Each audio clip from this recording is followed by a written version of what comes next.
Gator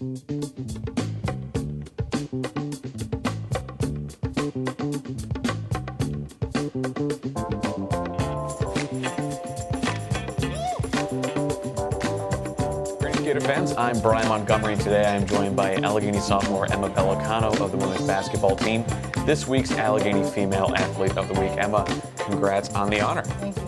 So the team closed out a really busy winter break with a pair of games last week. First, let's talk about the road game against Hiram. You're using the momentum from a really important win against Wittenberg to take an 87-64 win against the Terriers. You finished that game with a game-high 17 points, tying a team high with 6 rebounds. Now, a lot of your offense came in a very critical second half. Kind of take us through that and what able to perform so well.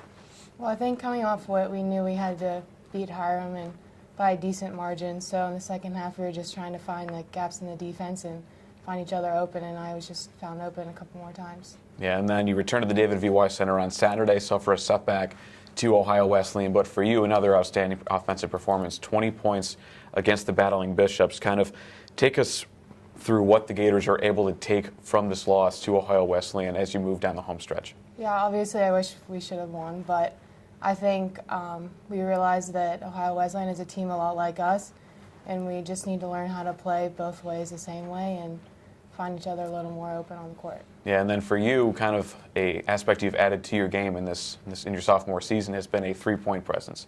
You've had 13 so far this season, surpassing your total from last season.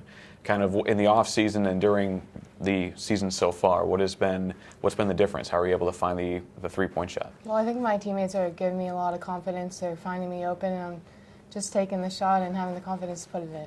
And now, after a really busy last 2 weeks, you've had 4 games in 8 days, taking on the #1 team in the nation, a really tough game against Wittenberg, and then 2 games last week. You have a nice kind of 7-day break to relax, regroup, and kind of prepare for a really tough conference game against Denison this Saturday on the road. Looking just at the team's confidence level right now, 3-3 down the home stretch, what's it going to take for the Gators to continue their strong start to NCAC play? Well, I think we really need to bounce back from the Ohio Wesleyan game. Just work on the essentials during practice, work hard for 5 days of practice, and go on Saturday ready to play. And well, Emma, thank you so much, and congratulations on the honor. Thank you. And Gator fans, be sure to keep it locked in at AlleghenyGators.com for all of your up-to-date Gators info.